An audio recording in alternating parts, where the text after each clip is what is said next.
Okay, so Hey, how's it going, Minnesota Viking fans? Welcome to the Purple People Podcast. It is Tuesday, October 29th. I'm Kyle Smith. I've got Adam Carlson with me, and we have a special guest today. You guys, it's a local in our chat. He's a regular there, and he's filling in. Kyle West is out, and Dorian sends his regards. So we got Fire Breather with us. Up. How you doing this week, man? hello. I'm good. Also, let's not forget our bet, okay? Nathan Peterman is going to be a 5-time Hall of Famer, man. Calling it right now. All right, I won't forget it as long as you keep reminding me. I don't know what my side of that bet was, but we'll see. Maybe we can get him to the Vikings. Maybe we can get Gruden over here because, Zimmer's going to get fired this year and everything's going to tank, and we can get Gruden and Peterman over here. What do you think, Adam? Who needs Slaughter when you have Peterman? That's what it's all about. Oh God, I don't want to start. I don't want to start all that this week. I really don't. So shout out to whoever it was a long time ago that told me to change my background. It's Daniil Hunter's birthday. We're going to talk about him in a second. I decided to show off some of the cool stuff I got recently. I'm pretty proud of it back here. This week's episode and number, before I forget though, is 368. It is called Trading Places. There were that's like one of my favorite movies of all time, right? I didn't, but I'm glad that I picked that because we're gonna review the Redskins game from Thursday night. Sorry, it's almost a week later, but we waited for today for not only scheduling reasons, but the trade deadline. We were just gonna be safe rather than sorry. The Vikings had no transactions. The trade deadline for the NFL just ended about 22 minutes ago, but we wanted to wait since we were not going to record yesterday. I don't believe anything happened with the NFC North at all. No, it was surprising. Packers need a wide receiver, it looks like. The Bears need a quarterback. I was scared that there was going to be something like the Bears trading for Teddy Bridgewater or something. They also need a coach, too. Oh, what was that? Sorry, man. Oh, I'm sorry. I didn't mean to butt in. They also need a coach, too, because they have the ball at, like, the 30-yard line with 40 seconds left. And instead of getting closer with a timeout, they decide, let's nil it, and then call the timeout, and then miss the field goal. That was brutal. Hey, I'm happy they missed it. So you guys know what my favorite George Michael song is, right? It's got to be Careless Whisper, right? Got to have faith. They have none. They have none. Mitch Trubisky is done in Chicago, man. How can you? They're never going to dance again. Yeah, he's never going to They've got no rhythm. No rhythm. That's actually very, very good. Damn it, Adam takes my jokes and just throws them to another level. Thank you. Yeah, there's no trade deadlines. The only thing that happened today was Aqib Talib was traded from the Rams to the Dolphins for like a 7th round and something, which is to end your career in that awful. Ugh, God, I'm sorry. I don't know. There was nothing too major. I think Michael Bennett went to the Cowboys from the Patriots. There was no like superstar trades, which was really weird. We were kind of hoping back Young Ho Koo, right? Oh, that's true. Falcons are a dumpster fire. I don't know how they're just so bad. The Patriots sucked the soul out of them in that Super Bowl, and they've never been the same since. They got the playoffs the next year when the Eagles won, but they've just been on the slow decline, and Dan Quinn's job's probably in danger. But that's the trade deadline, so there aren't going to be any trades. Just got the update a minute ago from ESPN. Trent Williams ends his holdout, and he's going to return to the team after not. Well, no Trent Williams to the Vikings, but he'll be back. So if you're interested in some NFL news, there it is for the day. Ryan Denny's in the chat calling us early birds, and yeah, we are going a little early tonight. Ryan, I have to tell you, this is my favorite because I have to go to bed super early, and yeah, this is great for me. I can still do stuff after this. Sick of hearing how elite the Niners are. I'm not going to lie. They damn well could go to the Super Bowl. If they're hosting and they're the number 1 seed, I'd like to see a team that could challenge them there. I don't think Green Bay would go in there and win. Maybe the Saints because the defense is that good. I don't think Green Bay's defense is that good. But that front seven they have is nasty. Green Bay would give them a run. Yeah. Yeah, there's no trading places. Yeah, there's no trade deadlines. The only thing that happened today was I don't think they'd be able to keep up with their defense. But the Saints would give them a run. They made some smart moves though. San Francisco, they went out and got a receiver that they had talked about in previous years that they wanted. It's crazy, man. Like Kyle Shanahan, finally everything starts to make sense. 3 years after the fact. That's the thing about the NFL playoffs. You don't have to be the better team to win. You just have to have a better day, better game. Yeah, and that is the NFC also. So let's talk about some news before we review this Redskins game. I just want to throw it out here now. I'll get this picture up that I had saved and ready to go. Today is Danielle Hunter's birthday.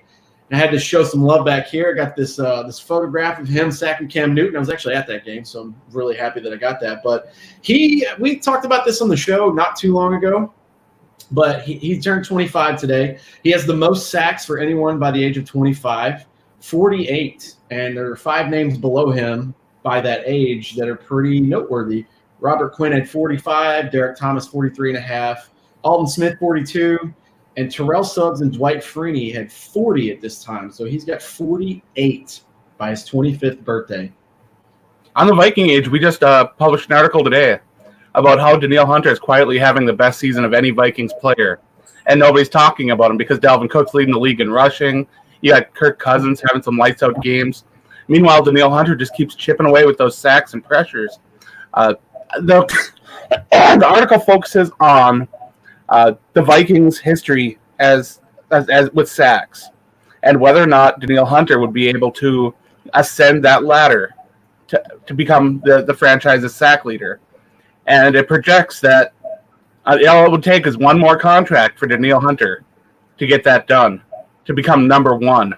If he continues at a similar pace. And it's so possible because of his age. That's the craziest part.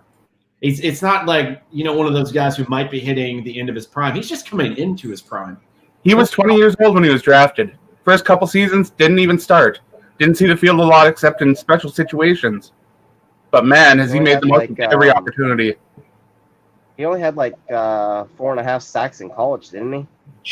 Yeah, they considered him a big project. If you go back and look at scouting reports, they talked about how raw he was, how much work he'd need in his pass rush moves. They called him a good run defender that may never become a good pass rusher.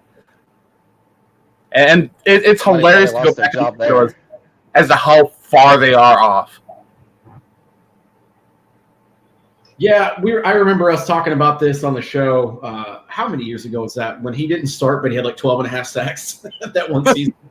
We were like, what the hell?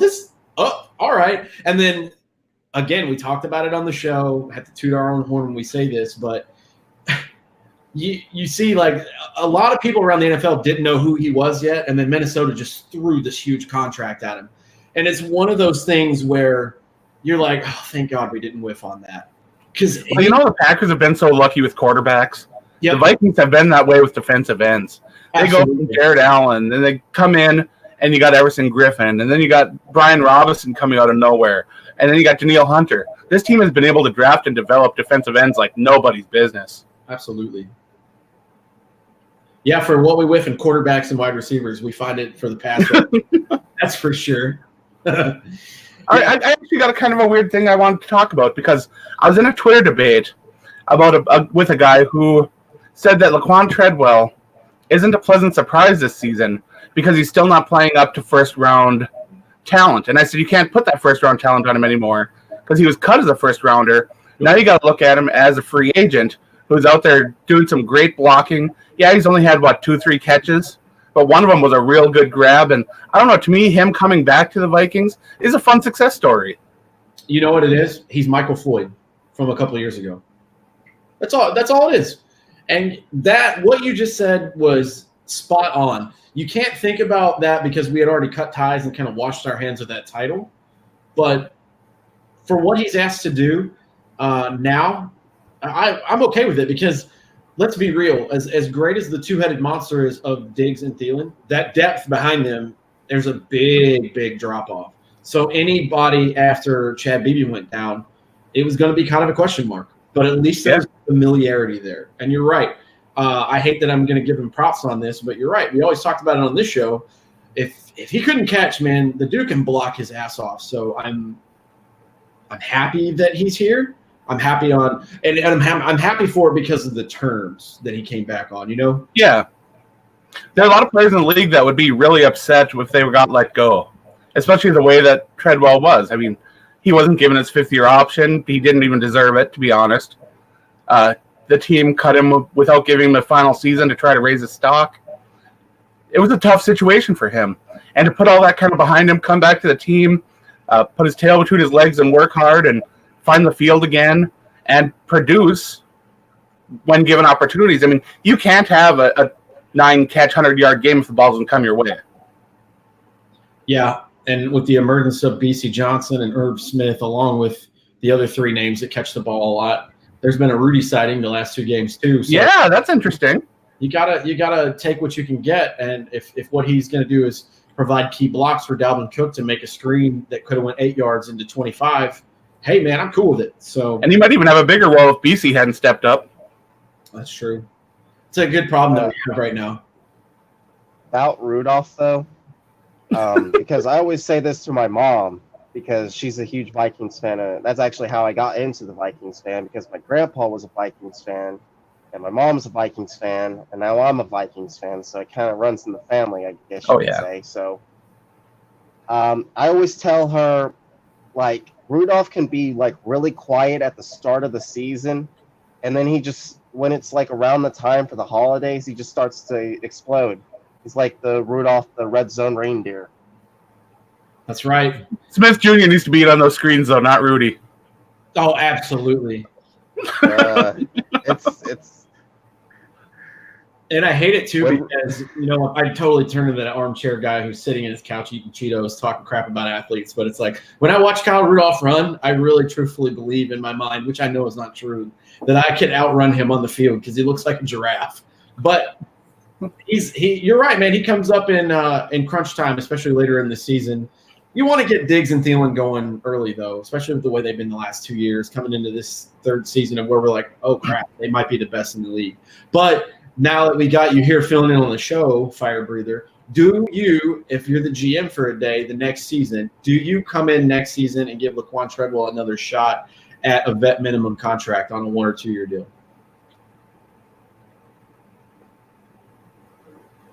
Honestly, from what I've seen of him, because of last year, I remember I think it was in that Green Bay game when he you could say cost the team the game, or almost cost the team the game, with that basically that throw from Kirk Cousins to him, where it like went through his hands and it bounced up like a volleyball and it went into like a Green Bay's defender for an interception. But as long as that doesn't happen and he continues to do the work, and as long as he keeps his temper to a minimum, because he has had record of losing his cool, like with that game, I think it was against the Saints, where Adam Thielen loses the football, and Laquan Treadwell actually stops the defender from going into getting a touchdown, but he throws his helmet down to the field. I remember this game. Yep. And as long as he can keep his cool, he goes in, makes the catches, just does the blocking. I think he should definitely be signed. Oh, this is good. See, this is why I like that you brought up the old stuff, because I forgot about those little temper tantrums. But I love the passion, though. The fact he cares so much is great, but he's got to reel that in. Yeah, do it on the sideline, not on the field. Now, I would love to see Treadwell come back on a deal to try to earn a spot on the roster in camp. Don't guarantee him anything. Just let him come in and win it. Make him earn it. Another regular of ours, Michael Cambria, is in the chat, and Ryan Denny's is in there. What's up, guys? Yes, we are doing a little bit earlier today, but he says, no way I've seen enough of this guy. I think I'm on the same boat as – I'm kind of in between. I like what Adam said. You don't guarantee him anything, but give him another shot. Who knows, man? Maybe it'll be like the Kirk Cousins thing. People were talking crap about him, and then he plays out of his mind. Maybe now that he understands, oh, crap, they cut me. They're not going to give me a guaranteed spot. Maybe he can make some plays. I think only that. It's that nobody was after him in free agency. That's another big thing, too. But when his phone's not ringing, he's got to kind of understand that. The thing that sucks for him for this team in particular, though, is when you have Diggs and Thielen, it doesn't matter if you're Rudolph or Smith or BB or BC Johnson. You're not going to get as many targets. And then you got Dalvin Cook, who, what do you have, like 75 yards and like 5 receptions this last game? You're not going to get that many snaps, so you got to ball out when it's your turn. So that's the only negative for him for this team in particular. That sideline catch was pretty sweet, though. Oh, yeah, it was beautiful. It was beautiful. Speaking of wide receivers, Adam Thielen, of course, he missed the last game. The first game he's missed in his career, which is crazy to think about because he's been such a staple of this team for such a long time. Of course, if it had been a longer week, there was a really good chance that Thielen would have been able to play. But because it was a short week with a football game on Thursday night, Thielen missed. And, of course, he is expected to play this week on Sunday. So it'll be nice to have him back, especially with Diggs, who's been absolutely going off so far this year. The beginning was rough. Diggs was not having a good season at the beginning. He's finding his stride. He's still making mistakes with his fumbles and some concentration issues on catches and stuff. But as a whole, you got to really like what he's doing. Yeah, we can talk about that too because he set the Vikings record for the 3-game stretch. He passed Randy Moss for most receiving yards in 3 games. It's like 452 in 3 games. It's stupid. A lot of yards. Stupid. He's just been going off, and I hate saying this term, but I'm going to steal it because everybody said it. They said the squeaky wheel gets the grease. I guarantee you there was some truth to that. I'm not happy. We'll kind of pitch a fit. We'll maybe trades, maybe there's some truth to all rumors. And everybody's just like, hey, look, calm down. All right, we'll get you the ball. And him and Kirk, I mean, maybe that's what they needed. Because I know up until that game 4 this year, everything was a major letdown as far as expectations. But they're kind of getting in a rhythm, kind of getting in stride. But I'm happy for the guy. I'm so happy that we locked up Stephon Diggs. I'm glad he's playing well, especially when Thielen's out, because I'm thinking in my mind, I'm like, oh, maybe they'll double team him. Where are we going to go to? But he still finds a way to get open. I was just looking up stuff on Chad Beebe, and because we had a question about him in the chat here. And I honestly don't know if he's on the eligible to return list. So if any of you guys know, fill me in. I don't, but I can segue that, and I want to get Firebreather's thoughts on this too. He might not be eligible, but I believe Holton Hill is because the week 8 just passed. So he should be coming back soon, correct? Yeah, he'll be eligible too. That'll be good as far as corner depth. I know that I'm setting a record so far this season for donkeys because I haven't changed it in like a month for Xavier Rhodes and the horrible season that he's having. Not saying that Holton Hill is going to come in and replace him as a starter. However, corner depth is like wide receiver depth. And quarterback depth. You can never have too many. Cool. Let's bring another quality cornerback. And you know what? I saw a lot of upside with that guy last year. For what was he, a 7th round or an undrafted free agent? He was an undrafted free agent. He showed a lot of promise from some guys that we'd had on the team that were, plug and play before they were awful, like Tremaine Brock or somebody like that who was actually drafted. He did really well in some spots last year, so I'm excited to have him back. Is this his last chance, though? Is that his last get-out-of-jail-free card? Oh, it's got to be. The team's pretty good about sticking around by their players if it's nothing major. But it's not, 3rd time's a charm, 2nd time's a charge. You get 1 strike. And if you mess up after that, I can see Zimmer and He's gotten a couple strikes. Yeah, he does. Good thing he's super talented. Otherwise, he'd have been cut a while ago. Mm-hmm.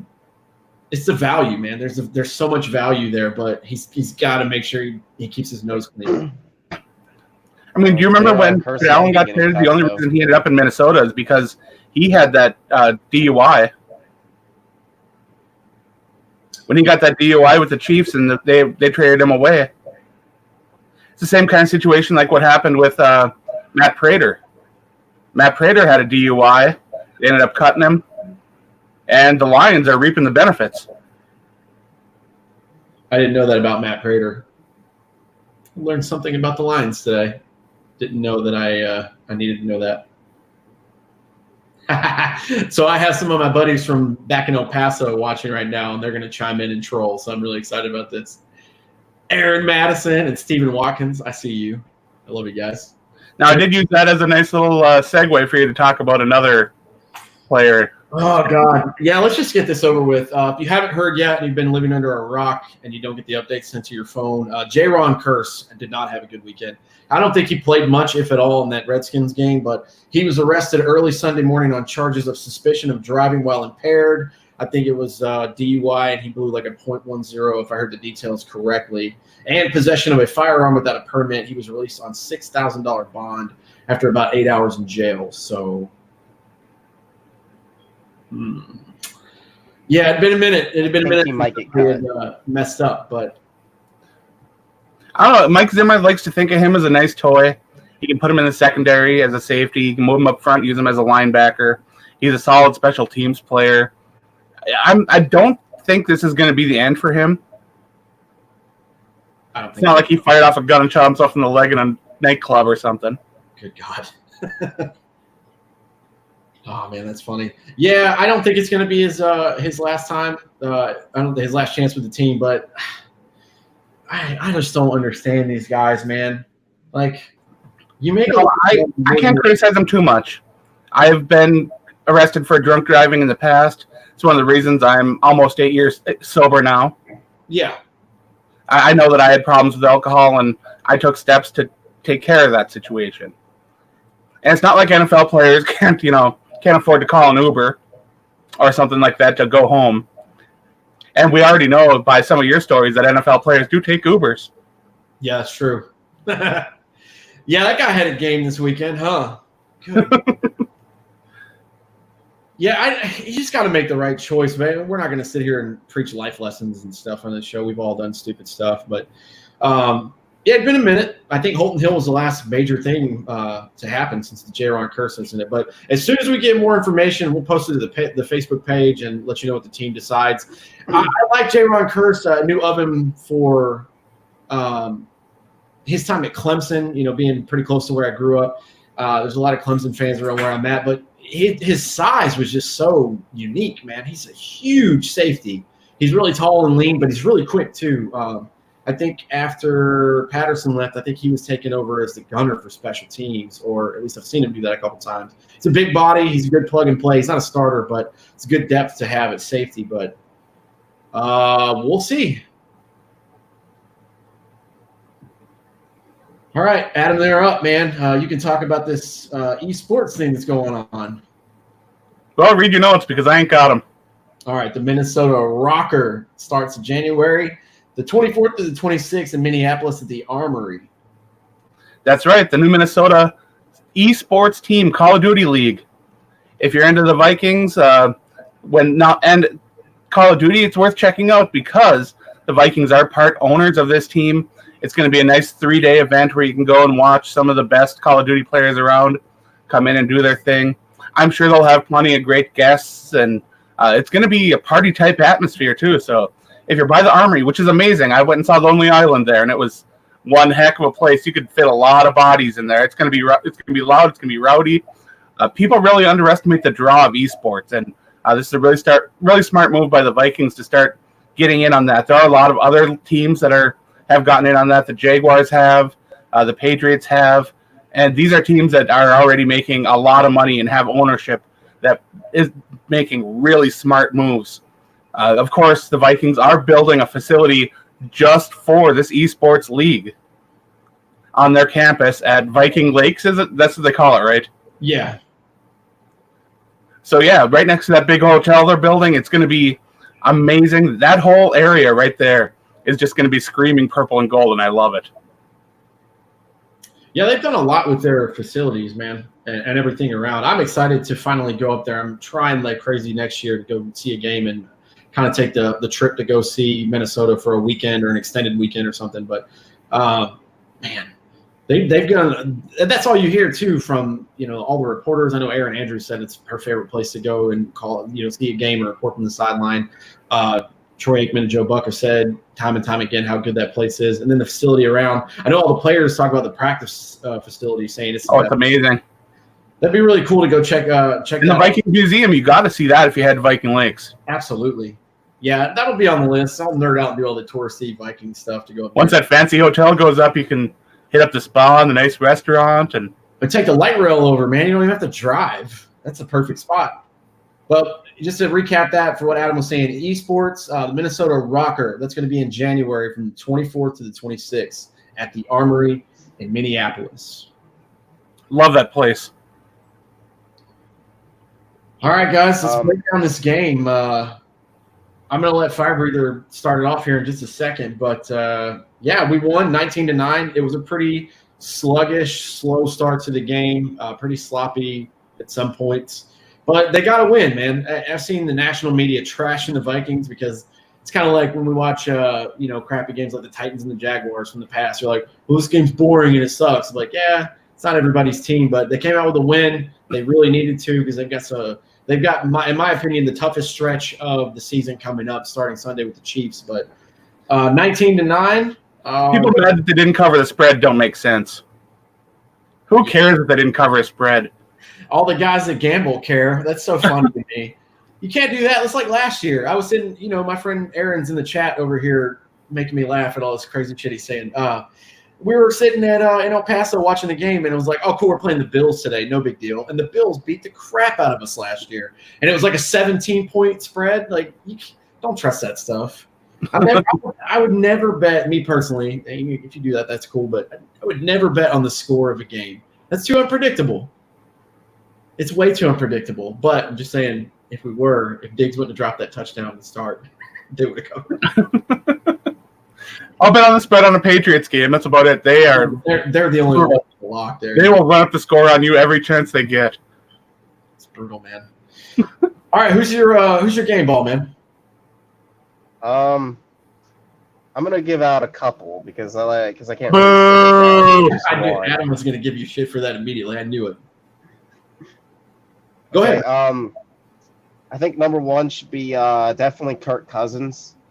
Didn't have no touchdowns, no INTs, only missed like 3 passes, and I think one of them was a throwaway or a drop.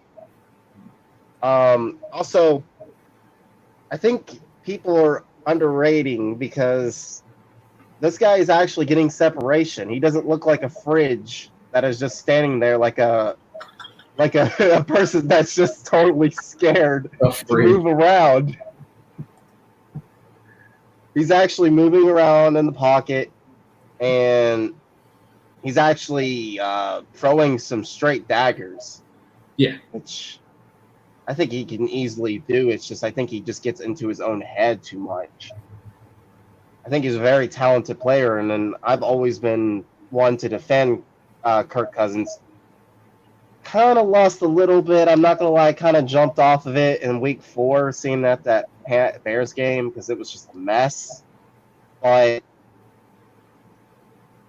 I'm glad he's definitely playing a lot better football than he is honestly played since he's been a Vikings.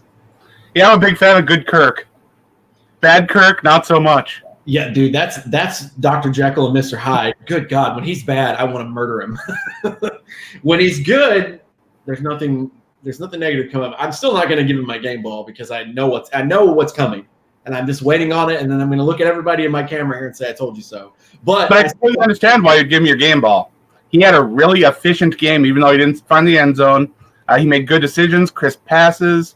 Only one of those passes, like you said, was one that was missed. One was a clear drop, and there was at least one throwaway. So, yeah, for him to only have 3 incomplete passes that entire game, it's pretty crazy. Okay, and the other one, I think, no shocker here, Danielle Hunter.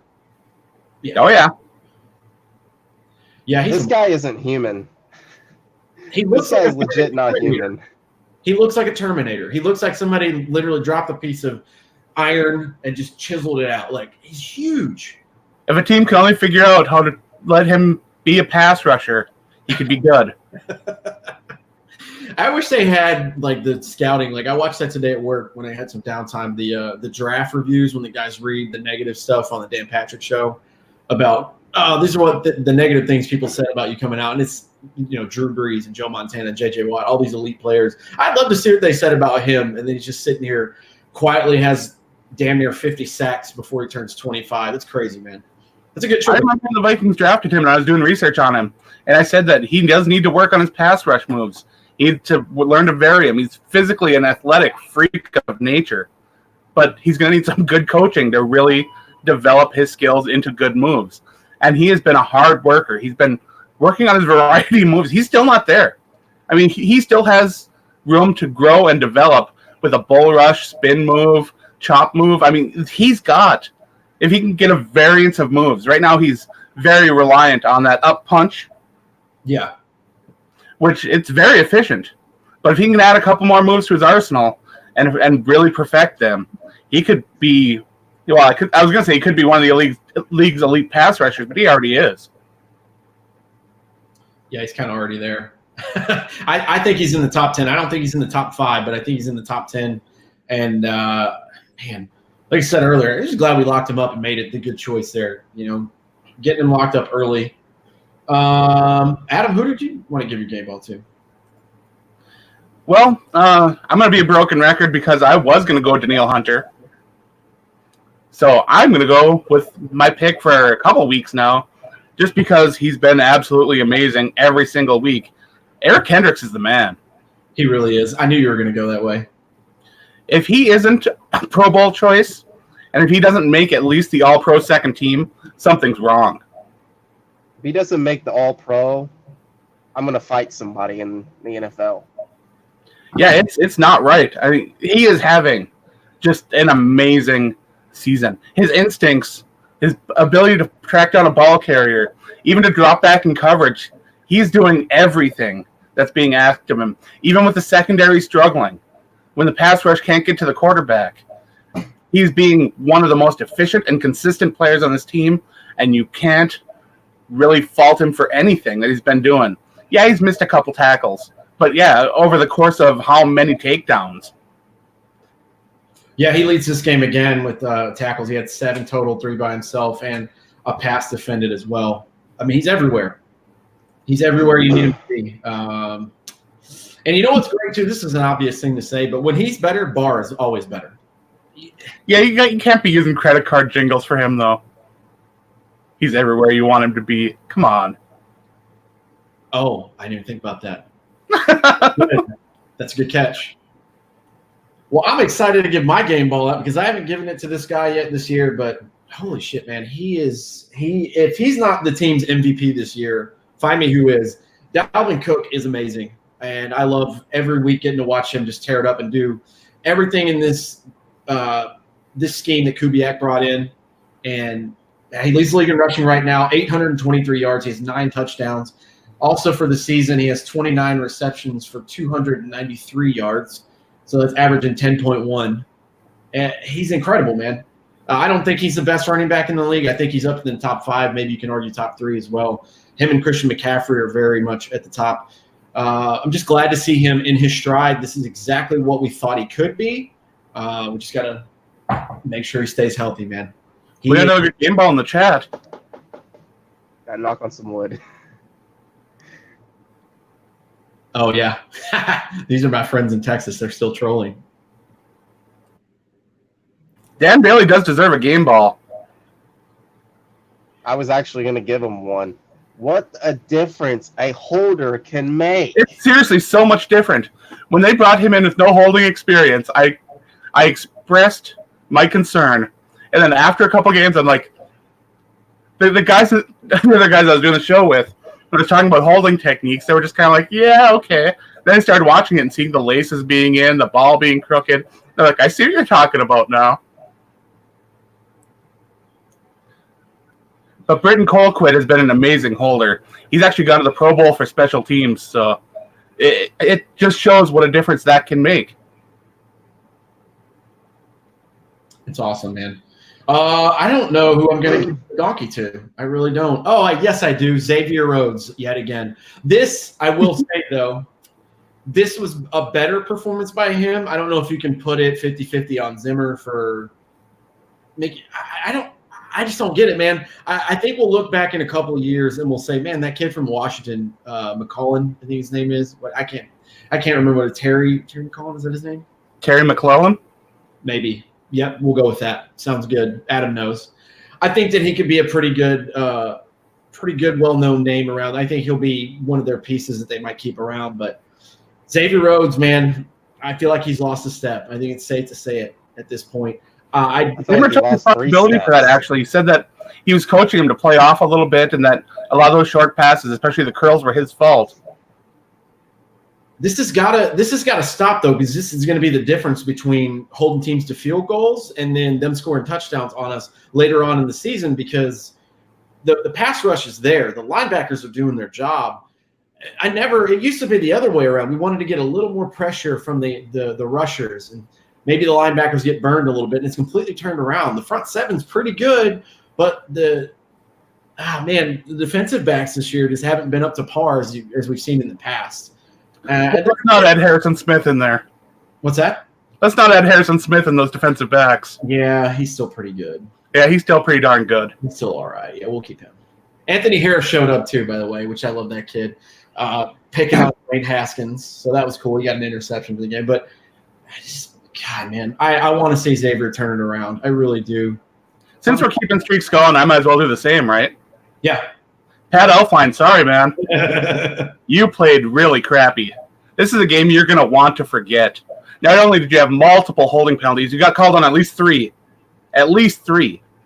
But you got backed straight up into Kirk Cousins twice. Oof. You knocked on your butt several times, just pancaked. Oof. And you could not get a pass, get a rush going to be able to block people in the run game. This is a game. I understand that Washington's front is tough. The defensive front, they have talented guys that can push people around. But Pat Elflein needs to be better than this. Yeah, this is just a spoiler alert. I think Pat Elflein kind of figured that out in the game the other day. But Alabama, they produced some pretty good D linemen. So that kid was from Alabama that played for Washington now. He's pushing him everywhere. And you know what's crazy? I don't notice any of that stuff. Usually paying attention to either the receivers running routes or what the quarterback's doing. But I saw that when Kirk was backing up. I'm like, oh, there's Elflein. Oh, God, there's Elflein. The announcer said Pat Elflein's name probably 10 times. And as an offensive lineman, you never want to hear your name on TV. Well, the worst part about that, too, when you start thinking about it, is Kirk's, trying to read receivers and go down his checklist of who am I going to get rid of the ball to. But when you don't see him coming around because he's at left guard, correct? Correct. Yeah, if he's coming around from sort of the blind side, I don't want him to get thrown into Kirk Cousins' knee and take him out and tear his ACL or something like that, dude. Oh, God, don't even talk about that. We have to do a Kyle West tear the ACL comment every show. So no. I don't want to see him get thrown in and tear Kirk Cousins' knee apart. So, yeah, try to stay on your feet, I guess. I don't know. Yeah, Pat Elflein's not having a good transition over to left guard. Which is weird because the week before he was much better. This week, a big step backwards. I have maybe just 2 more game balls, and that's it. What? We're still doing game balls? No, we're doing donkeys. Go ahead. Yeah, let's go for donkeys. Okay. Either way, I'm just going to say it. Okay, so this won't be game ball, so I'm going to twist it around, and I'm going to say MVP. My MVP still goes to the person who got rid of Matt Khalil. He was not good. No, he was not. My donkey. Okay, since you said Xavier Rhodes and Pat Elflein, I'm going to totally agree. I'm going to go the other way around. Who was the commentators for Thursday's game? Was it Troy Aikman and Joe Buck? Yep. Okay. I can't remember if it was Troy Aikman or Joe Buck that said this, but everybody's like, oh, we're not going to talk about Brian O'Neill. I'm like, Brian O'Neill is so underrated. And then somebody like Troy Aikman or Joe Buck talks about him and literally says, oh, he didn't give up a sack. And literally the next play, he gives up a sack. So donkey to that jackass. Yeah. That's Troy Aikman. And you guys all know how I feel about Troy Aikman. Dude, I'm on the train with you guys. I don't like Troy. I can put up with Joe Buck. Joe Buck I can put up with. But Aikman's the worst. I can't watch when he's on. You have to put it on mute or find a way to power through it. so bad. All right, I'll read off some stats here. This was a cool game as well before we read off, down the line here. So former Vikings quarterback Case Keenum and former great running back for the team, Adrian Peterson, they're both on the Redskins now. There was a lot of hype coming into this. They asked Case about the Minneapolis Miracle with Stephon Diggs. Him and Diggs downplayed it. Of course, they're going to downplay it. I thought that Case played really well to start. He did lead the game with a concussion. Dwayne Haskins had to come in very late in the game. I'm not saying that they would have won with Case Keenum, but they obviously had a better shot. They did play a little bit better than what you're used to seeing. Yeah, Case was delivering the ball well, moving the chains. Minnesota was having a real big problem with dealing with him in the pocket. And if it had continued, this game might have been a lot closer than this score dictates. Oh, yeah, absolutely. And then Adrian Peterson, he always has a chip on his shoulder when he plays Minnesota. And he was running full force straight ahead, trying to run people over. And then he had one little clip. It was a 10-yard, 11-yard run where he had a major cut, and then he cut to the left, and it was beautiful. In this game, Adrian Peterson had 14 carries for 76 yards, and he moved up to 6th all-time for the NFL rushers list. And then the crowd, they acknowledged that, and they paid their respects, and I thought it was a cool moment. I know good, bad, or indifferent, you have your opinions on Adrian, the person, the player, all that stuff, but there's no denying, man, he's one hell of a running back. He'll go down as one of the best ever, and that was cool that he had a moment there in U.S. Bank Stadium. Yeah, you just mentioned it, and I was just Googling it to bring it up, was that he passed both Jerome Bettis and LaDainian Tomlinson in this game to move up to 6th all-time as far as a rusher. That's awesome, man. I think, too, and you've got the list up, he's only 400 yards away from Curtis Martin. I was just going to say that, less than 500 yards away, and he'll be number 5 all time, and he'll be right behind Frank Gore. Now, Frank Gore's still playing, and he's a little ways ahead of him, but Frank Gore's going to pass Barry Sanders. Yeah, he is. And in my opinion, best running back of all time, Barry Sanders. I think Adrian has a couple seasons left in him. I still see flashes and bursts. They're not nearly as often as before, but I saw in this game that he's still got something left in the tank. And we all know that he's kind of broke from all the news we got earlier this year. I think he wants to try to regain some of that money back. So I think he's going to play for at least another 2 or 3 years if a team will have and let him. Peterson's in some major debt, so he's got to play his butt off and get those contracts. Which is weird because he got like $100 million contract with the Vikings. But what you're forgetting is more money, more problems, right? I just can't believe after all the money that was given to him that you don't see that. Like, you take a chunk of it. You say you make $100 million and you take 25 of it and you lose it. But you don't, either you put all your chips in, like literally like 90 of it and get rid of it, or you either did that one huge major mistake that was most of your money, or you just did multiple instances of where you just kept losing and kept losing and kept losing. But I could definitely see this coming back and maybe being taken to court, and he could try to fight it and say that somebody screwed him over or something like that. But we're talking about a rich guy's money. Well, there are major questions. I mean, do you rent or buy with camels? Oh, you got to rent. You can't keep this. The neighbors will be pissed if you buy a camel. But yeah, that's something that the Rookie Symposium does now. And whenever a player is drafted in, they bring him into the Rookie Symposium and they have a talk with them about financials, how to set yourself up for financial success in the future, how to handle your money and not fall into the usual traps of an NFL player. So it's really cool the NFL has kind of focused on that and set these players up down the road and try to give them all the tools they can have to succeed. Because for a while, that was not something that was addressed at all in the league. And you had these new players coming in, and the fees and the taxes that come out of those checks are just astounding. And then you got your family coming in for money. You got investments coming in that don't fall through. It's just an absolute mess.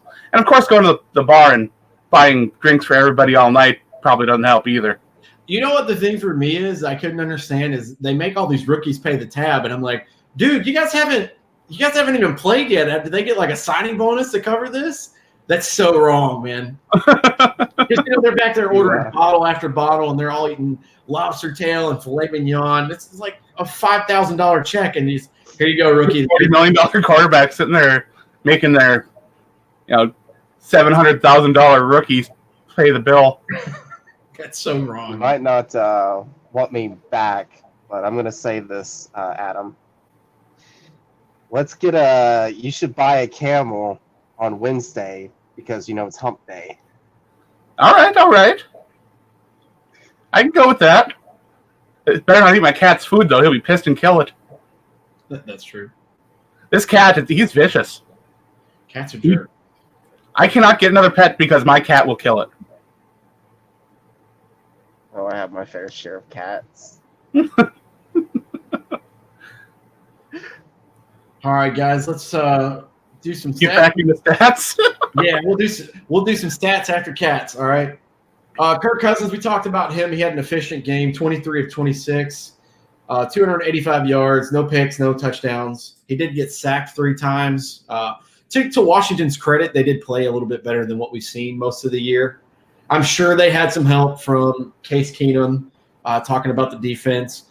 And I don't think when a coach gets fired, it's necessarily a bad thing. Maybe it was past due for Jay Gruden to be relieved of his duties, but Yeah, it was past due. it was obvious that probably going to happen eventually here in the future. But Vikings fans that were pounding the table for him, now they can have another chance. I was about to say, didn't Vikings fans want Mike Zimmer fired for Jay Gruden? What? But they were hiring at the same time, and people wanted Jay Gruden over Zimmer. Yes. Because at the time, the Vikings needed help offensively in a big way. And Yeah, hiring they a dodged a bullet defensive-centric there. coach didn't make sense to them, and I get it. But if you can get that offensive coordinator in there with an offensive system to work under Zimmer, it can be just amazing. But I would rather have that strong defense than let the offensive coordinator and those other guys kind of handle the offense a little bit.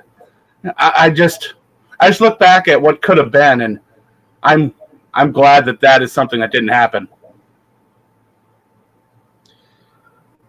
Well, that's a really cool logo there. Real purple and gold. Good for you. Yeah, I like that. Yeah, early show today. Thanks for chiming in. Yeah, I'm so glad we can do early shows. I have to go to bed super early, getting up super early every day for work. But We've been surprising you guys with weird show times and dates lately, so we're sorry about that, but I'm glad you guys can still hop in. try to give everybody at least half an hour to an hour notice on Facebook, let you guys know. That's the best place to go is to figure out when we're going to do a show. But yeah, we are looking really good, man. I'm hoping the success continues too. I'm also hoping this weekend that Patrick Mahomes doesn't play because that'll give us a chance. I don't want to see the Vikings to beat them at their best. I'll take the cheap out. That's fine. I'll be that guy. Okay. I know this is last week, but I just wanted to really say this to really just hammer in how great Danielle Hunter is. It was like I watched this YouTuber by the name of Purple for the Win podcast. Yeah. Yeah, Andy. And he had this excellent film study review of like Danielle. He titled it as Danielle's most impressive sack ever. And it was like one of the sack. I think, did he have one sack in? I think he only had one sack in. Was it the one where he was double teamed? Yeah, it was double teamed against like two tight ends, and he literally spins out of one tight end and literally shoves the other tight end like it's just like a baby doll to like just get out of my way, and then literally sacks. In our group chat, I've been talking to Kyle Smith about this, about how teams have been trying to slow Danielle Hunter down with double teams and how it's opening up things for Everson Griffin, and how it's opening up the middle for blitzes for Eric Hendricks and safeties and whoever. And if he can keep playing and keep making teams so afraid of him, it's going to open up a lot for this Vikings defense, and it's just going to make Mike Zimmer just water at the mouth. If you double Everson Griffin is definitely having a comeback player. Oh yeah, for sure. Of the year. Well, his problem was never really that physical. What it was he just needed to get his head back together. And getting back together with the team, having that time away from football for a little while, everything kind of seemed to work its way out. And I was really excited that he was able to return to the team, get his mind together, and just be a really productive defensive end. He's not getting the sack numbers that we're used to seeing from him, but if you look at the pressures and stuff like that, you will understand that he really is having a good year. The Vikings are just getting pressure on quarterbacks from so many directions that it's making it really tough for opposing offenses. Yeah, if you double team Daniil, you're going to have a bad day. You got to pick your poison. Do you want to get punched in the right side of your face or the left side? I mean, pick your poison. Triple team. Which is weird because you think you'd want that double team on your blind side, right? What's that? Which is weird because you think you'd want that double team on your blind side. You would think, but with Everson's usually on the left, yeah, I don't want Daniil Hunter's big ass coming after me either. And then you got to worry about, we could talk about Linval Joseph. I mean, he gave Case Keenum a damn concussion. So yeah, good luck with that, man. This is a great D line. The whole front seven's pretty nasty, but it's true. Running down stats here. So Kirk Cousins was great. He only had 3 incompletions. He had 88.6 completion percentage, which is the highest this year so far, which is nuts. Dalvin Cook, 23 carries, 98 yards on a touchdown. Alexander Madison, 13 carries for 61. Those guys, respectively, Cook has 4.3 as an average. Alexander Madison has 4.7. This dude's Madison deserved that touchdown. He deserved a couple of runs that got pulled back. He had those big runs back to back to back, and they were all taken back by play. I was feeling so bad for him. At the offensive line. I was like, come on, let the guy have it. Here's one that don't have Alexander Madison and have Cook instead are probably pretty happy, though. Well, we got to talk about the other rusher in the game because he was not that good. Kirk Cousins was 2 for 2 yards, and then going for it on 4th and 1, giving it to him was a questionable decision there. That was so bad. Yeah, Zimmer came on and said that might be the worst decision I've ever made as a head coach. Should have given it to Dalvin or Madison. Yeah. You got 2 great running backs. I would have gave it to C.J. Ham, but not play action slant. What's that? Play action slant. Yeah. Why not? Dalvin is the perfect example of you need 1, I'll give you 5. Screen to Rudy. Oh. Oh, no, thank you. And throw the ball backwards because the Vikings haven't done that a lot this season. Where's Rock Thomas when you need him? I have one better. Have Rudy run the Wildcat. Oh, God. Nope. I want no part of any of this stuff you guys are talking about. I can't believe the Vikings used to do all this stupid stuff. I'm trying to erase it from my memory and move along. They were doing anything they could to get some kind of offensive spark. Instead, they finally got some good players, and then it started making sense. I know. They drafted Cordarrelle Patterson in the 1st round. We were desperate a long time ago. Oh, just rough. He's a good kick returner, though, at least, if that holds any weight anymore. At least Dula to do that job now. I didn't hear what you guys said. I'm gonna keep running with these stats. Sorry. Receiving, Diggs was 7 for 7 for 143. Cook was the 2nd leading receiver, 5 receptions for 73 yards. BC Johnson had a weird catch. I'm glad he held onto the ball. He had 2 receptions. So did Irv Smith. Kyle Rudolph, Alexander Madison, and Treadwell all caught balls as well. There were 2 fumbles. Diggs lost 1, and Shamar Stephen recovered another. All right, so what are some things that happen every Vikings game? Because right now we're at Stephon Diggs fumbling. We're at Everson Griffin jumping off sides. Yep. Xavier Rhodes has a PI at least once a game. Xavier Rhodes needs to leave the game for at least 1 play. Pat Elflein gets injury. Called. Yeah, Pat Elflein gets called for a hold. These games, they say they're not scripted, but they seem to carry the same plot a lot. Yeah, those are pretty much guaranteed. That's 5 or 6 right there. Oof, that's not good. That's not, especially when you're fumbling and you're having penalty. That's not good at all. No. Defensively for these stats, we had 4 sacks. Daniil Hunter, Griffin and Barr shared 1. Linval Joseph and Fadio Denigbo had 1 as well. 5 passes defended, 6 quarterback hits. Defense showed up pretty well for the most part. Anthony Harris had an interception off a Dwayne Haskins pass that was a little bit high. And the best stat of the day, there was no punts. Well, it would be a great stat if not for, those fourth down tries. Yeah, that's true. 2 turnovers on downs ain't great. Did you mention the Daniel Hunter forced fumble he got when he got that sack? Yes and no. Talking about who picked up I think it was Shamar Stephen picked it up, not in relation to the strip sack, but I mean, look at that. I looked at the TV and I was like, damn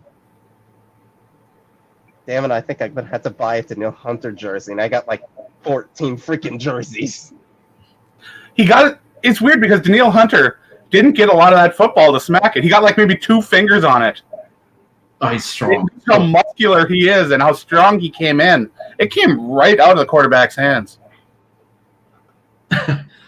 Real purple and gold. I want to so bad, but the guy's playing lights out. So instead of talking crap, I'm just not going to talk about him at all. Well, the crap we talked about is how good Kirk is good, and we've seen really bad Kirk, and we don't want to see him again. Mm-hmm. No, you're not invited to this party anymore, bad Kirk. Go away. What was his name? Zach Brown, I think it was. Yeah, the guy's looking for work right now. Let's hope he goes to Kansas City and then he badmouths Kirk Cousins again. I don't think he's going to ever say anything ever again about Kirk Cousins. That was embarrassing. God, that was so good. Thank you for that, Zach Brown. I'm just like, why are you bad-mouthing a team when your team is bottom in the league in defense? Yeah, no, Philadelphia's got some struggles. They're up and down right now, but whatever. We took care of them. We got the head-to-head, which is good. Rod joins us here, and he says Keenum was tearing up the D. Hit me word. He was.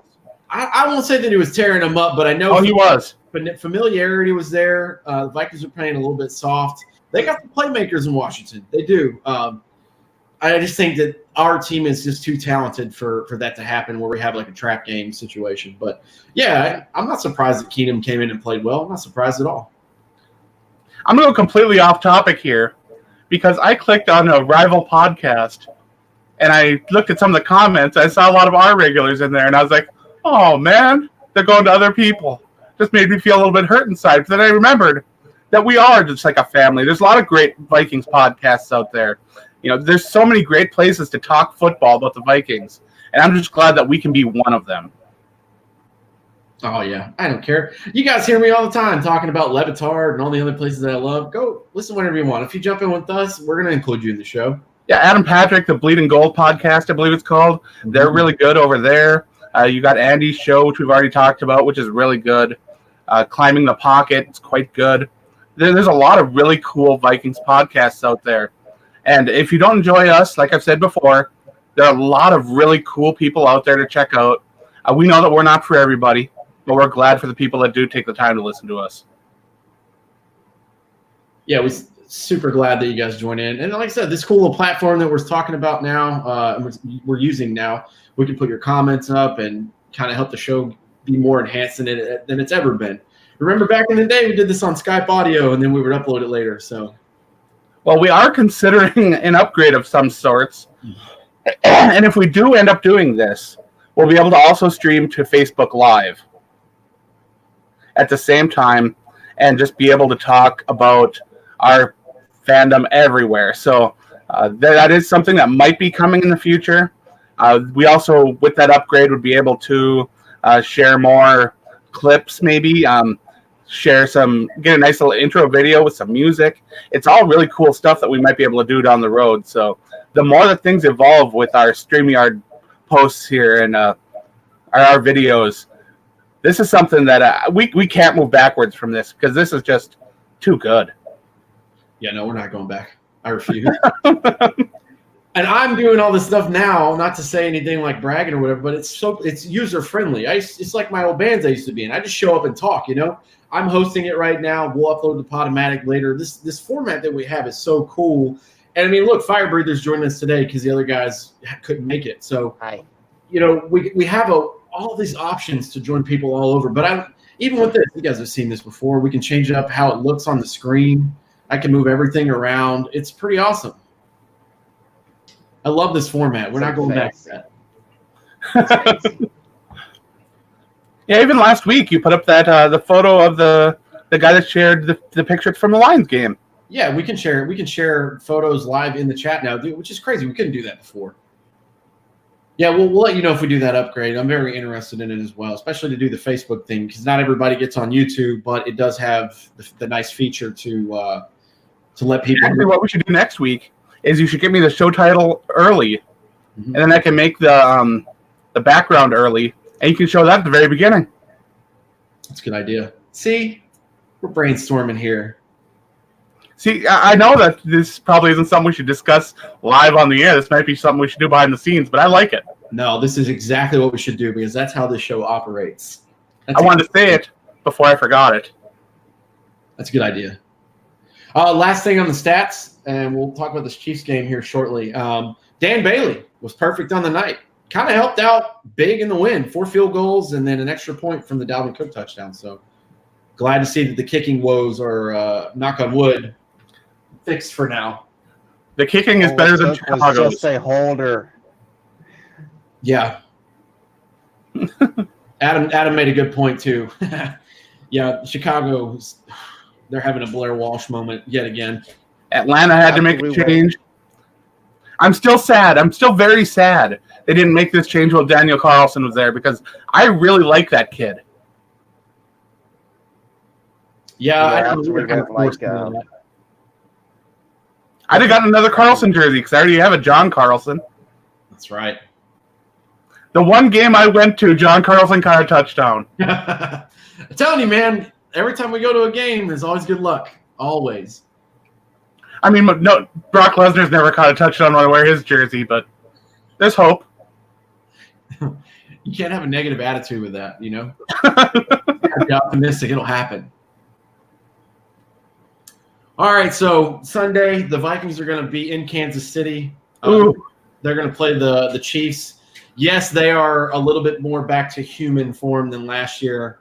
However, I am fully embracing and expecting that Patrick Mahomes is going to play.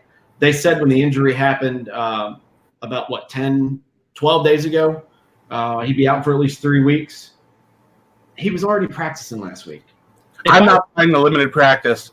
If I was Andy Reid, I think they have a bye after us. I would just keep it safe there, let him go into the bye next week. And this is the same thing if I would say if Kirk Cousins, dislocates his knees out, supposedly out for 3 weeks, don't rush anybody back. Is the Vikings by 10 or 11? What's that? Is the Vikings by 10 or 11? I believe it's 11. I think we have 2 games and then a bye. Because it's not really like the Vikings need a lot of time to heal up for a lot of guys right now. The injury report's been pretty clean. Yeah, thank God. Knock on wood. Yeah. As long as we can get Adam Thielen back, I think we'll be okay. Now, I will say this. They went toe-to-toe with Green Bay, and had it been Mahomes there and it being in Kansas City, I totally think they would have won. Obviously, you have a guy like Patrick Mahomes.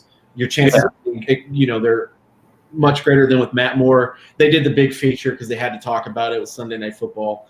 Matt Moore on the sideline probably 100 times. Yeah, they were talking about his tenure and where he was and when he got the call. I mean, I get that he's a former MVP and stuff, but there's a football game going on too.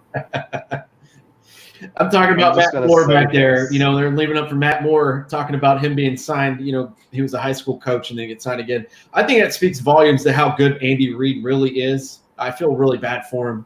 He's a great, great coach. He just hasn't won the big one yet, but he's got the pieces to do it. If Patrick Mahomes plays, I don't give the Vikings as great of a chance for a win as I would if it's Matt Moore. But even then, when it's Matt Moore and Andy Reid and all his play designs and all that stuff, I still don't count him out.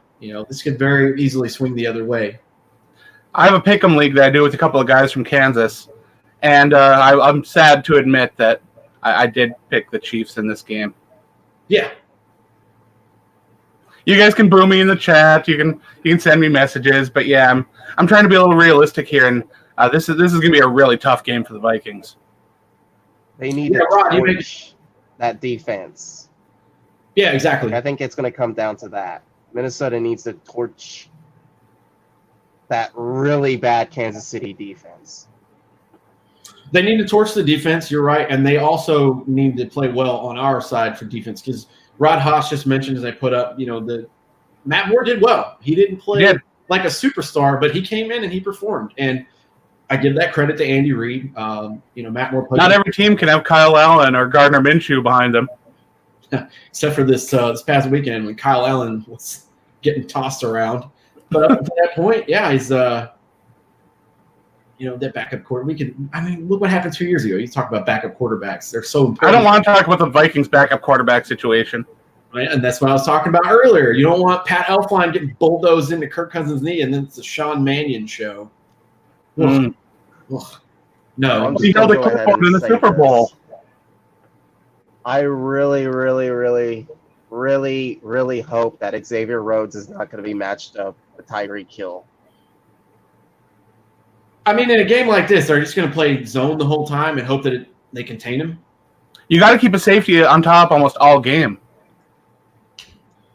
Otherwise, he's just going to beat everyone and always be open. So that's what I mean.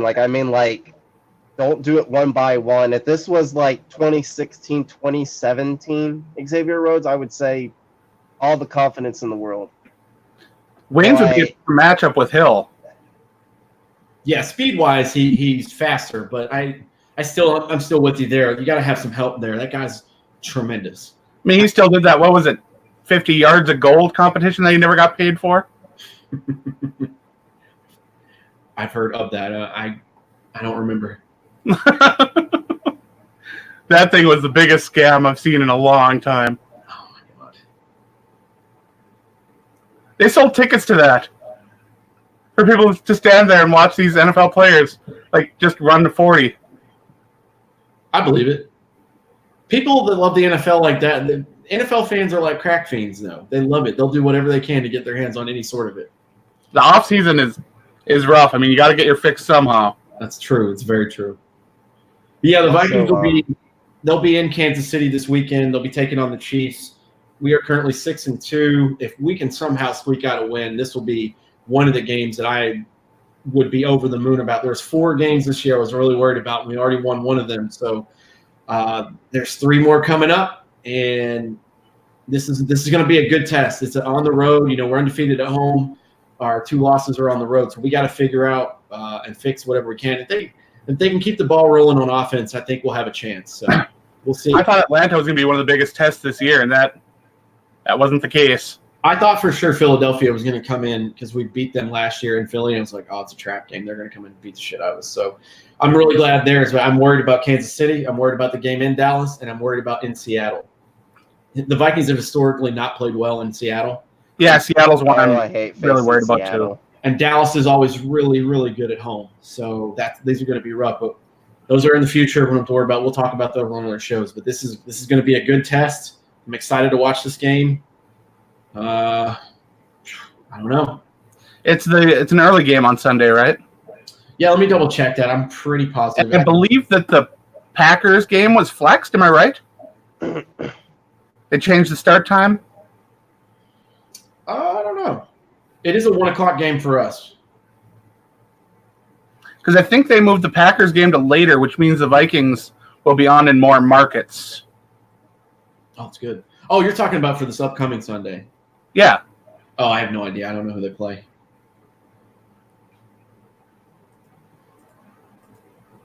What do you guys want to talk about? Look it up. That'd be great.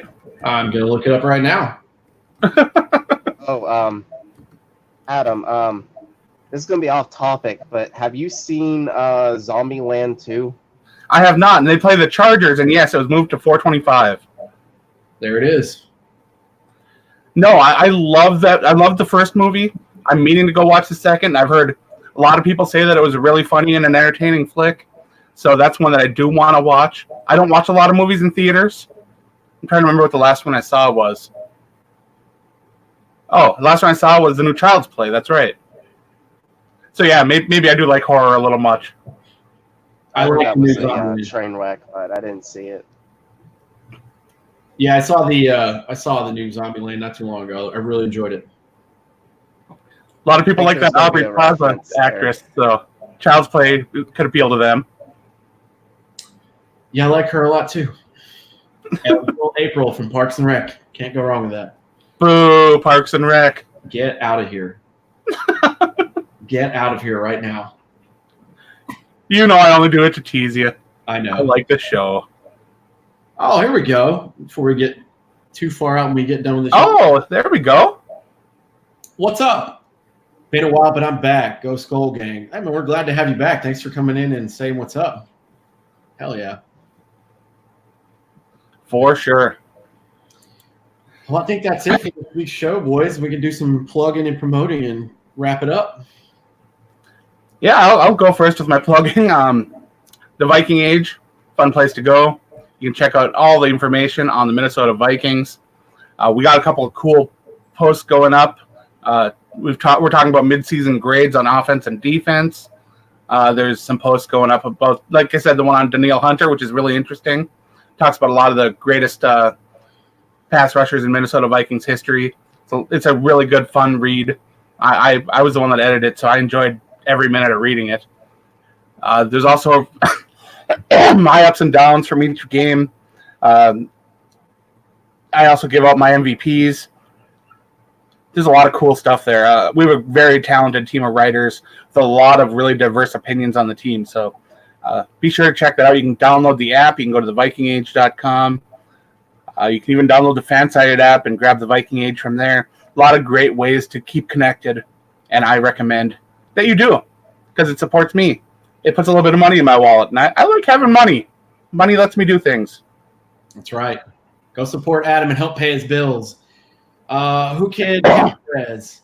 I have to answer because it's been a while and he's in here. You think we can go 11-5 and still make a run? Yes, because this is tough. It's tough here. But what I think after those first couple of weeks, we figured out, okay, cool, this isn't going to work as much as we thought. This works better than we thought it would offensively. If they can tweak some stuff on the defense, mainly the secondary, and they can keep Dalvin Cook hot, and Kirk Cousins, if he can keep playing like this, he'll have a game or two where he's off. We expect that. But, yeah, I think this is winnable. There were some games that I was worried about that I'm not worried about anymore. Detroit, not too worried about. That's going to be at home. The rest of our division games are also at home, which is favorable for us. And then we have a gift.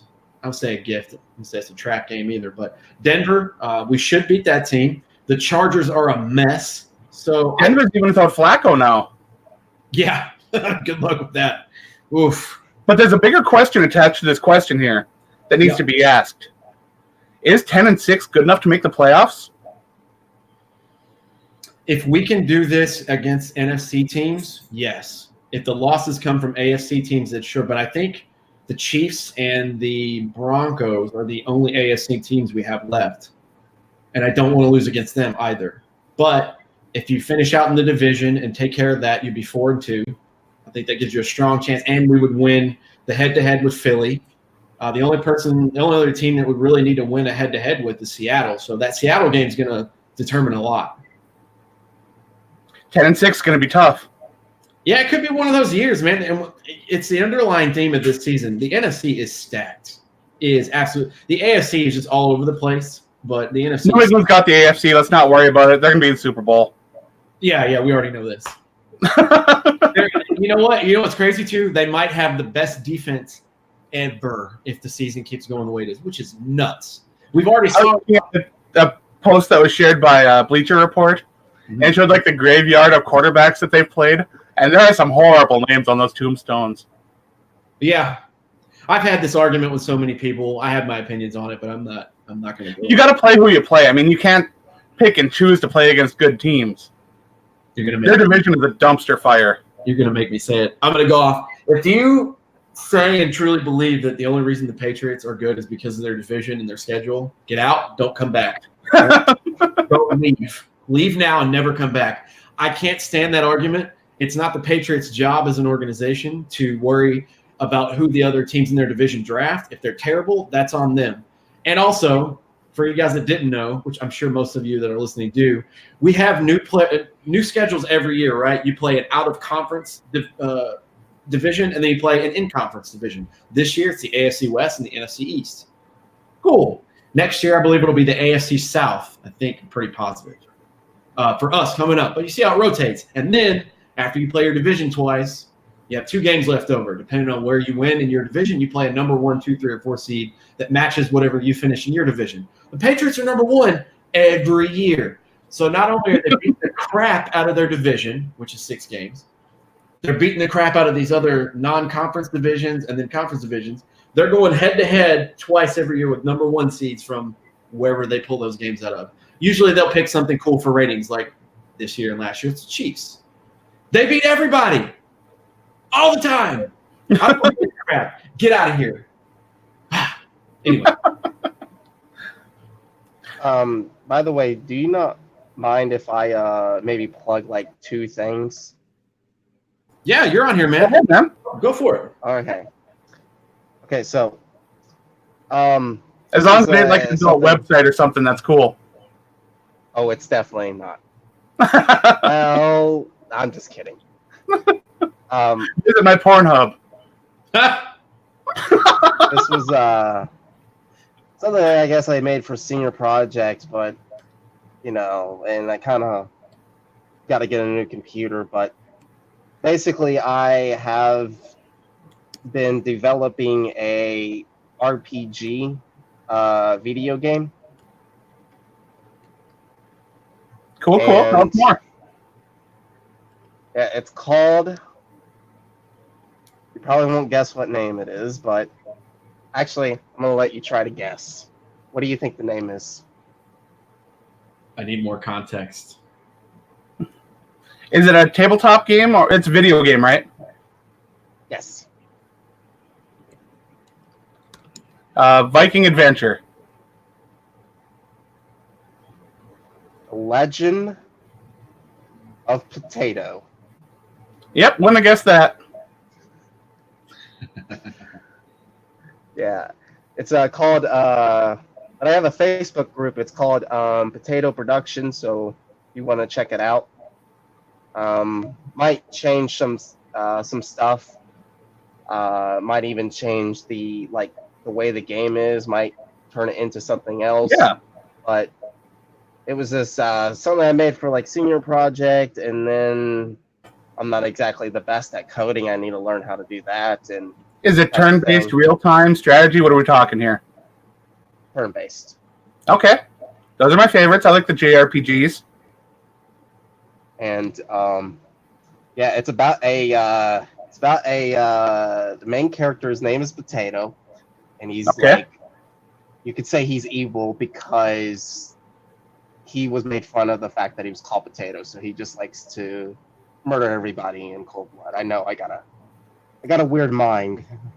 I don't blame him. I wouldn't like being called Potato either. But I don't know what kind of monster doesn't like being called by their first name and makes up something else. Yeah, my mind can go to a dark place sometimes, but I'm not saying oh, I need to be locked up. I'm just saying I got a weird sense of humor. I'm the person that likes to watch Family Guy and laugh at all the really dark humor. Because I don't know, I'm just into dark humor, I guess. Yeah, it's great. It sounds like a really cool project. What is it, Potato Productions on Facebook? Yes, and there's also another thing I want to plug. This is going to be called 1-800 Let's Treat Dalvin Cook Like a Princess. That's a long phone number. 1-800. Yep. 1-800 Let's Treat Dalvin Cook Like a Princess. Because I really don't want to see him go to another team. You're gonna make him DeBella DeBall. Yes. That's a stellar reference, by the way. It's a stellar reference. I always say that Adam Thielen is a ballerina because of his route running. Okay. We don't know his backstory. I don't know his backstory. I think he was undrafted. I think he got a $500 scholarship, but I've heard it once, but I don't remember it. I think he went into Camelot, and he became this Norse Viking that basically went up against like the baddies, and basically was like the MVP and was able to just win all these wars. And in his downtime, he was a ballerina, and before he became that, he was actually a frog. But a princess came in and kissed him on the forehead and made him into a prince. I think Caitlin would like this story. Caitlin Thielen? Ooh. I didn't know. I forgot that was her name. I think it's Caitlin, right? I just know her on Instagram. I think it is. I just know her on Instagram as Mrs. T 19. Oh, okay. Didn't he welcome? It's probably been a while, but didn't he welcome another child into the family? Adam Thielen? Yeah, and around the same time, not too far after, they started up the Thielen Foundation. And that foundation's real cool. It's worth checking out if you get a chance. Absolutely. Finally, I'd like to plug Undead Walking. I am loving Season 10 of The Walking Dead. It's been so, so good. I love the whispers. I love that whole angle. There's so many great characters they're dealing with. If you're a big fan of zombies and you're a big fan of television, go ahead and check out Undead Walking. I've got some controversial posts that I've posted lately where I've gotten called some pretty bad things. That kind of hurt my feelings. I'm a softie at heart. So, yeah. The internet Can be a rough a place. very hurtful place. Well, at least Vikings fans will just call you an idiot, call you stupid, and all that kind of stuff. There are some people out there that just, I don't know. One Viking fan said that because I said, man, I think it was if Rhodes keeps playing like this, then I think he should be benched. A Viking fan told me that you must have been dropped on your head when you were little. So, yeah, I was like, okay. I hate the internet comment section. It's just full of people who have no idea what they're talking about. And you can throw me in the loop in there sometimes. That's fine. But they're just rude. Hop on your Spotify, look up The Ballad of Billy Joe, I think it's called, by Trevor Moore. It's a comedy song, but it perfectly handles what it's like in the comments section of anything. So that's something to definitely check out. But download the Undead Walking app. Download the Fansided app. Choose Undead Walking or The Walking Dead as your preference. Go to undeadwalking.com. Again, if you can check out those articles, you're putting money in my pocket. And as I've said before, I like money. So please help me. Do it. Money, please. The last two things we want to plug in here. Kyle West was not able to join us this show, but go check out his stuff at Phantasm Digital. You can check it out on Facebook. If you go to the Purple People Podcast Facebook page, we have pinned up at the very top of the page podcast merch from Phantasm Digital. You can get hoodies, shirts, all kinds of stuff in there. It's got the name of our podcast that you're listening to right now in there. So go support that. And the last thing, you guys, Not last. Oh, okay. Well, my last thing is the Purple People Podcast Survival League. It is the last. You should get the email on Wednesdays, which is when I get it, to make your selection.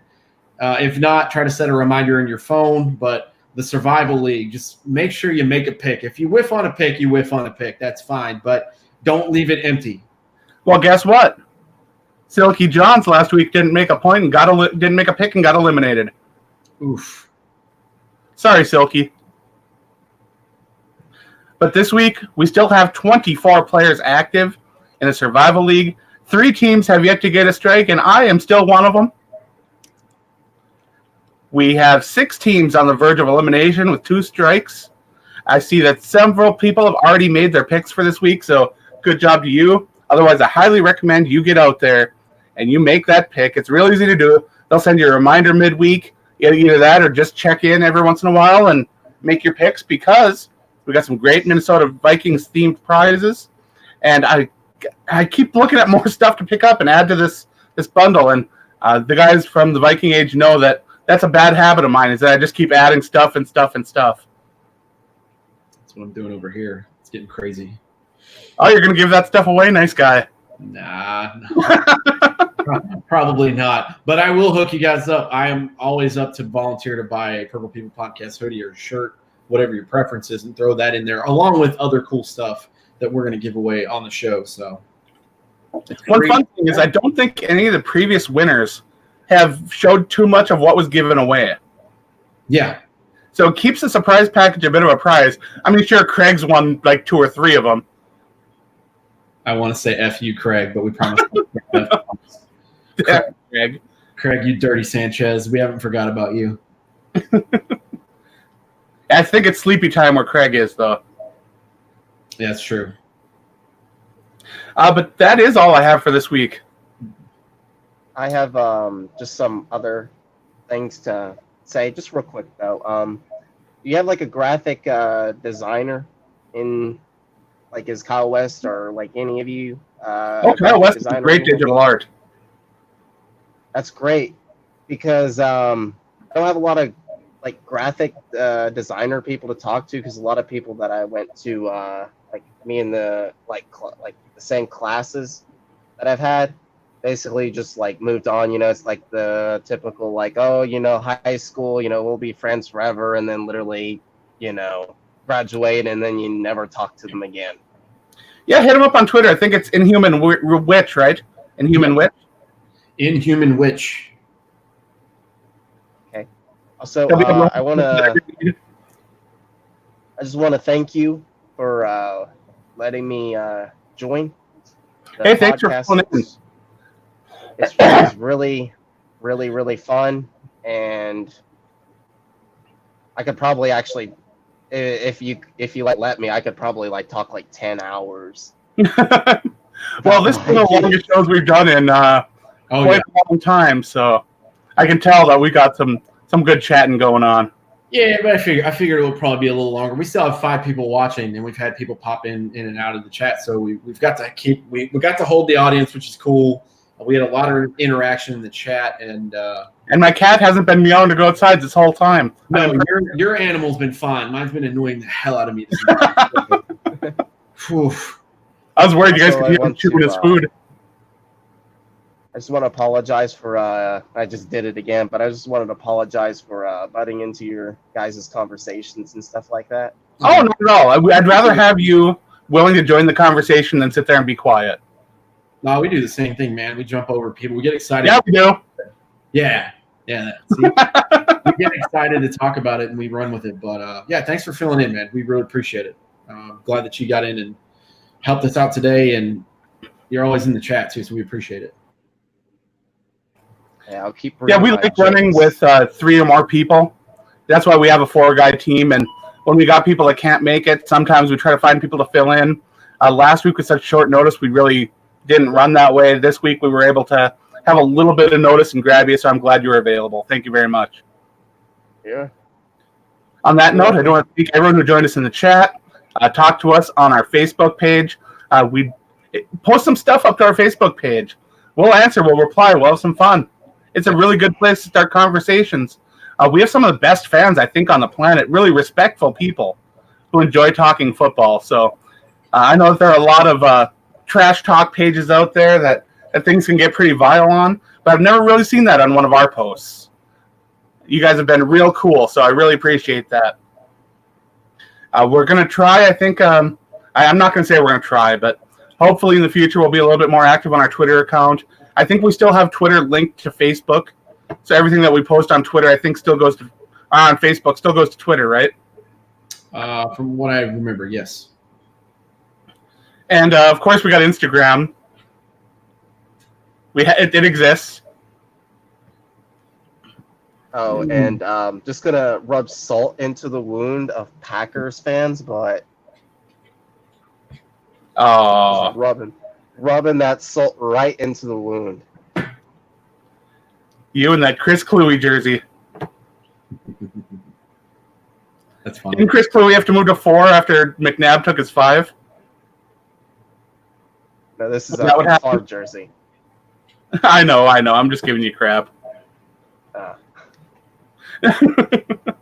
Not as much crap as I'm giving. Who is I'm that? some pretty good jabs behind the scenes here.